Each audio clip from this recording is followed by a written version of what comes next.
नमस्कार, मेरा नाम मिली है। मैं ब्लेसिंग स्ट्रीम भुवनेश्वर से हूँ।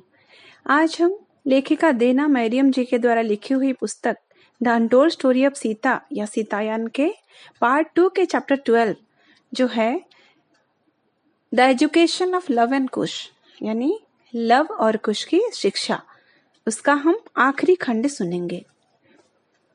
कुछ दिन के बाद जब सोमा लव कुश के लिए बिछौना प्रस्तुत कर रही थी, उसने लब को कुश से ये कहते सुना, माँ हमें जो कहानियां सुनाती हैं वे आश्रम में सुनाई जाने वाली कहानियों से कितने अलग हैं। माँ एक बहुत बड़ी साध्वी हो सकती हैं, यहाँ तक कि गुरुजी से भी बड़ी। कुश ने जवाब दिया, मुझे लगता है माँ इस संसार में आए समस्त साध्वियों से महान है, यहाँ तक कि समस्त ऋषियों से भी। सोमा मुस्कुराकर मन में सोचने लगी, काश ये जान पाते कि उनकी माता वास्तव में कौन थी।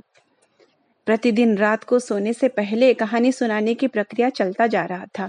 एक रात को दोनों ने देवी अहल्या और गौतम ऋषि की कहानी सुनने के लिए माता से आग्रह किए। माता उन दोनों से जानना चाहती थी कि वे उन दोनों के विषय में कैसे जानते थे, क्योंकि माता ने कभी इस विषय में लवकुश से नहीं कहा था। ये सोच करके कि इसे समझने के लिए उनकी आयु पर्याप्त नहीं थी।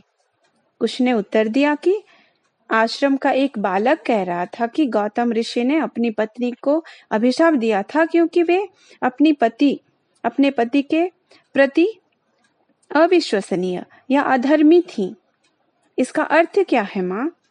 माता नीरव रहीं। उनके मन में तर्क चल रहा था कि इस विषय में उन्हें बताएं कि नहीं। अंत में उस कहानी को सुनाने का स्थिर किया। माता ने कहा, मैं तुम्हें ये कहानी सुना रही हूँ क्योंकि मैं उन्हें जानती हूँ। जब मैं छोटी थी, ऋषि गौतम और ऋषि अहल्या के पुत्र हमारे राजपुरोहित थे। मैं उन्हें बहुत पसंद करती थी, किंतु उनके चेहरे पर एक उदास भाव रहता था जिसकी गहराई में मैं नहीं जानती थी। जब भी मैं उन्हें उस उदासी का कारण पूछती थी तो वो बोलते थे कि उनके परिवार में बहुत वर्ष पहले कुछ शोकपूर्ण घटना घटी थी जिसका समाधान तब तक नहीं हुआ था। मैंने जब पिताजी से कहा कि इसका समाधान करना चाहिए तो पिताजी ने कहा था कि हमें उचित समय की प्रतीक्षा करनी चाहिए। किसी ने भी मुझे इस घटना के बारे में नहीं बताया। एक दिन मैं ऋषि गौतम से मिली। अन्य ऋषियों के साथ वे मेरे पिताजी अर्थात तुम्हारे नाना जी से बात करने आए थे। उनके चेहरे पर भी ठीक उसी प्रकार का उदास भाव था जैसे कि उनके पुत्र के चेहरे पर था। मैंने उनसे इस विषय में पूछा। उन्होंने उत्तर दिया कि एक बार उन्होंने एक भयावह कार्य किया था जिसका फल वो भुगत रहे थे। उसके बाद मैं पिताजी के पास जाकर पूछी कि गौतम ऋषि इतने ज्ञानी थे, उनसे कैसे इतना एक भयावह कार्य हो सकता है। पिताजी ने उत्तर दिया कि कोई भी उस घटना के विषय में निश्चित नहीं थे क्योंकि ऋषि गौतम ने उस विषय के बारे में बातें ही नहीं कर रहे थे। परंतु तब ये बोला जा रहा था कि ऋषि गौतम के पांडित्य और उनकी पत्नी की सुंदरता ऐसे थे कि स्वयं देवराज इंद्र भी उन दोनों से ईर्ष्या करते थे। ईर्ष्या से वशीभूत होकर इंद्र गौतम ऋषि के अनुपस्थिति में उनकी पत्नी ऋषि अहल्या के पास उनके पति का भेष धारण करके आए। ऋषि अहल्या उन्हें सत्य में अपना पति मान ली और फलस्वरूप अपवित्र हो गईं। जब गौतम ऋषि लौटकर आए और परिस्थिति को देखे, उन्होंने अपनी पत्नी को अभिशाप दिया और वे पत्थर में परिवर्तित हो गईं और तब से उसी अवस्था में थीं। यही पिताजी ने मुझे कहा था। क्या आप दोनों ने भी इसी कहानी को ऐसे ही सुने थे? माता ने ऐसे पूछा तो दोनों बच्चों ने सिर हिलाकर सहमति दिया। तब माता बोली, मैं तुम्हें घटना की सत्यता बताऊंगी। मुझे विश्वास नहीं था कि इंद्रदेव ऋषि अहल्या जैसी एक पवित्र और विदुषी स्त्री के साथ छल कर सकते थे। इसीलिए मैंने स्वयं इंद्रदेव से ही घटना की सत्यता जानने का स्थिर किया और मैंने ऐसा ही किया। कुछ आश्चर्य होकर पूछे, आपने इंद्रदेव को देखा? माता ने अपनी स्वीकृति दी। सोमा ने भी आश्चर्य से पूछा, आप स्वर्गलोक में गए थे माता? क्योंकि इस कहानी के विषय में माता ने उसे कभी बताया नहीं था। माता ने कहा, हाँ, मैं अवश्य गई थी। और ये घटना तुम्हारे मिथिला के महल में सेवा में आने से पहले की है सोमा। एक रात को स्वप्न में मैंने अपने आप को स्वर्गलोक में इंद्रदेव के सामने खड़ा पाया। इंद्रदेव ने प्रेम भाव से मुझे मेरा प्रश्न पूछने के लिए कहा। आंखों से आंसू बहाते हुए मैंने पूछा, आपने ऋषि अहल्या के साथ छल क्यों किया? इंद्रदेव बोले, ये देव और देवियों की भूमिका होती है साधु मुनियों के परीक्षा लेने के लिए, जो उनके अवशेष त्रुटियों को, असंपूर्णता को निकालने में सहयोग कर सके। और ये परीक्षा उन्हें स्वर्गलोक में प्रवेश करने की अनुमति मिलने से पहले बहुत आवश्यक होता है। मैंने उनके पति का भेष धारण किया, उनकी अभिज्ञता शक्ति की परीक्षा लेने के लिए। जैसे ही मैं उनकी कुटिया में प्रवेश किया, देवी अहल्या मुझे पहचान कर बोले, इंद्रदेव, आप मेरे पति का भेष धारण करके क्यों आए हैं? तो मैंने कहा कि मैं उनकी बोधता की परीक्षा लेने आया था, ये देखने के लिए कि उन्हें सत्य का बोध है या नहीं। और मैं प्रस्थान करने लगा, और तब उसी क्षण गौतम मुनि अपने ध्यान से लौट रहे थे। उन्होंने मुझे उन्हीं के भेष में उन्हीं की कुटिया से निकलते देखा और ये सोच लिया कि उनकी पत्नी मेरे साथ असद आचरण की होंगी। फलस्वरूप उनमें भीषण क्रोध उत्पन्न हुआ और वो मुझे श्राप देना आरंभ कर दिए। किंतु साध्वी अहल्या उस भयावह कार्य को रोकने के लिए दौड़ती हुई आई, जिसका भयंकर प्रभाव प्राकृतिक दुनिया में पड़ सकता था। वे उनके पति और मेरे बीच में खड़ी हो गईं और समस्त अभिशाप को स्वयं ग्रहण की। देखते ही देखते वे एक पत्थर के रूप में परिवर्तित हो गईं और चट्टान की तरह निश्चल हो गईं। इंद्रदेव ऋषि गौतम की ओर मुड़कर बोले, हे महान साधु, देखिए आपके क्रोध ने एक निर्दोष नारी को क्या बना दिया। मैं तो केवल आप दोनों की परीक्षा लेने आया था। ऋषि अहल्या मेरी छद्मता को पहचान गई और उन्होंने कोई भूल नहीं किया, परंतु आप अपने क्रोध से मुक्त नहीं हुए हैं और इसीलिए संदेह किए। इसके पश्चात इंद्रदेव ऋषि अहल्या के आगे दो रास्ते रखे, या तो उनके साथ स्वर्गलोक चलें या उसी पत्थर जैसे रूप को बहन करके तब तक रहें जब तक उनके पति क्रोध से संपूर्ण रूप से मुक्त ना हो जाएं। और ऋषि अहल्या ने पत्थर बने रहकर अपने पति की प्रतीक्षा करने के मार्ग को चयन किया, जैसे वो दोनों एक साथ ऊर्ध्वलोक में प्रवेश कर सकें। माता सीता बोली, तब मैंने इंद्रदेव से व्याकुलता से पूछा, क्या इसका कोई समाधान नहीं है? इसका समाधान बहुत शीघ्र आने वाला है पुत्री। इंद्रदेव के इन उक्तियों से मेरी नींद टूट गई और मैं एक असीम शांति की अनुभव करने लगी। इतना कहने के बाद माता नीरव हो गईं और लव और कुश की ओर देखने लगी, जो उनकी ओर आश्चर्य भाव से देख रहे थे। कुछ क्षण के पश्चात माता उनसे पूछी कि उन्हें इस कहानी से क्या शिक्षा मिला। पहले कुश ने उत्तर देते हुए कहा, क्रोध ही सारे दुख का कारण था, सबको क्रोध पर विजय प्राप्त करना चाहिए। माता सहमति देते हुए लव की ओर देखने लगी, जो बहुत देर से नीरव बैठे थे। माता ने उन्हें स्पर्श करते हुए पूछा, इसमें और क्या शिक्षा छिपी हुई है लव? उत्तर देते हुए लव ने कहा, गौतम ऋषि ने मनीषी अहल्या पर विश्वास नहीं किया, जबकि वे इतनी महान नारी थीं। इसमें दोष गौतम ऋषि का ही था। माता ने कहा, तुम दोनों ही ठीक कह रहे हो। जहां विश्वास नहीं है वहां प्रेम नहीं होता, और जहां प्रेम नहीं है वहां सौजन्यता नहीं होती, धर्म नहीं होता। प्रेम सबका आधार होता है। साध्वी अहल्या जानती थी कि यदि इंद्रदेव को श्राप मिला होता तो पूरे संसार में विशृंखला उत्पन्न हो जाती।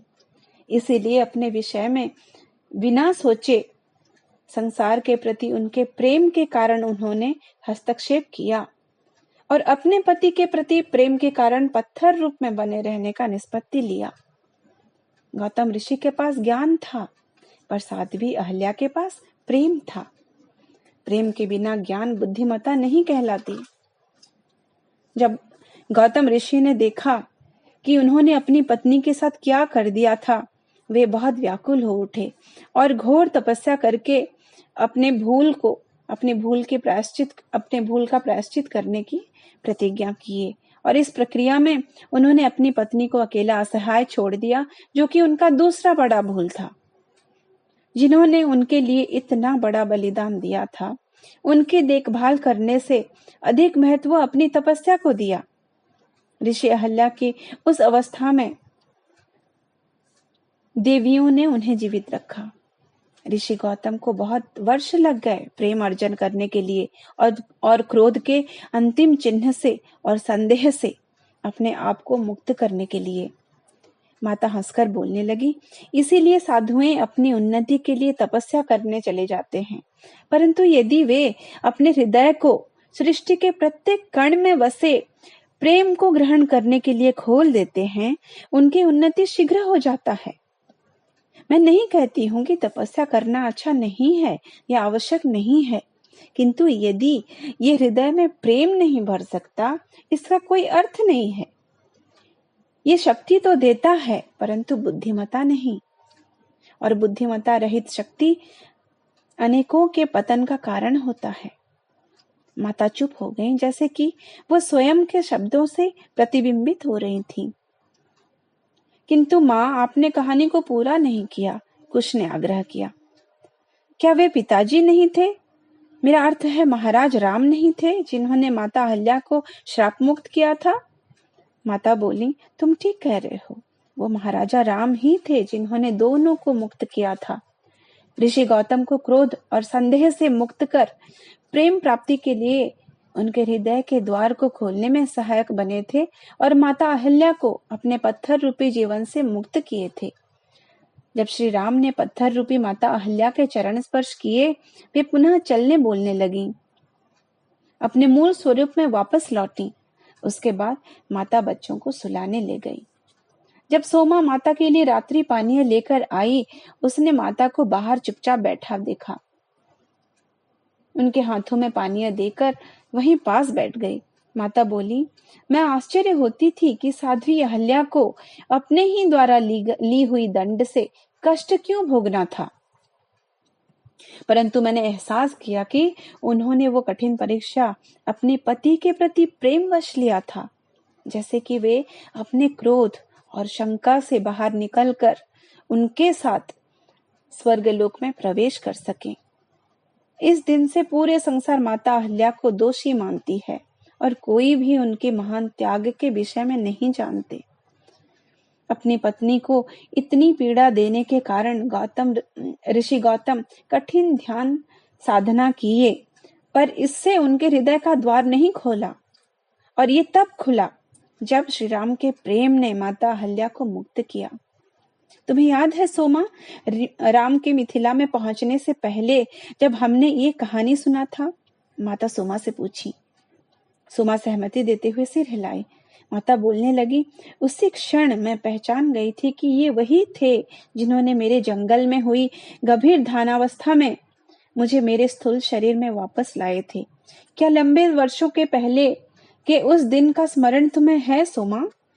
सोमा पुनः सिर हिलाई। माता बोलती रही, जब मैं राम से मिली, मेरे पहले शब्द कृतज्ञता के थे। एक निर्दोष स्त्री जिन्होंने पीड़ा को स्वीकार लिया था, उनकी मुक्ति की कृतज्ञता। तुम जानते हो उन्होंने क्या उत्तर दिया था? उन्होंने क्या कहा माता? कांपते हुए स्वर में सोमा पूछी। इस कहानी से वो भी गहरे रूप से प्रभावित हो गई थी, जिसके फलस्वरूप वो नीरवता में अश्रु बहा रही थी। माता अपनी चमकती आंखों से सोमा की ओर देखते हुए बोली, राम ने ये उत्तर दिया था कि जब उन्होंने माता अहल्या को पीड़ित अवस्था में देखा, उनमें ना निर्दोष ना दोष का विचार था, न्याय विचार का कोई भावना ही नहीं था।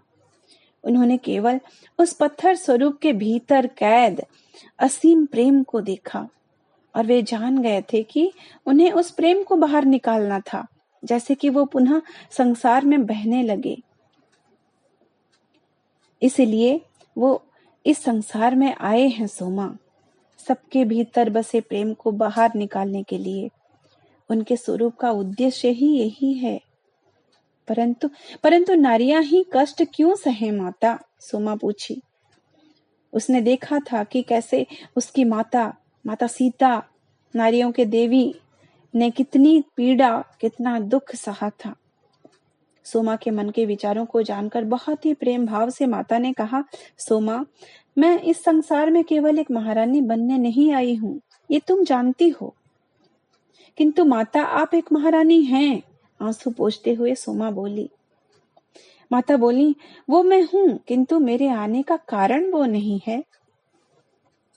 मैंने पहले वसुंधरा माँ के बाहों को जानने का चयन किया और इसीलिए उसके गर्भ से जन्म लेने का चयन किया, जैसे कि मैं उसे सत्य में माँ के जैसे जान सकूं, मान सकूं। ये संसार के लिए एक उदाहरण प्रस्तुत करना था, जैसे कि सब उसे अपनी माँ मान सकें, जैसे दूर अतीत में सब मानते थे, पर वो ज्ञान बहुत भारी गति में क्षीण होता जा रहा है।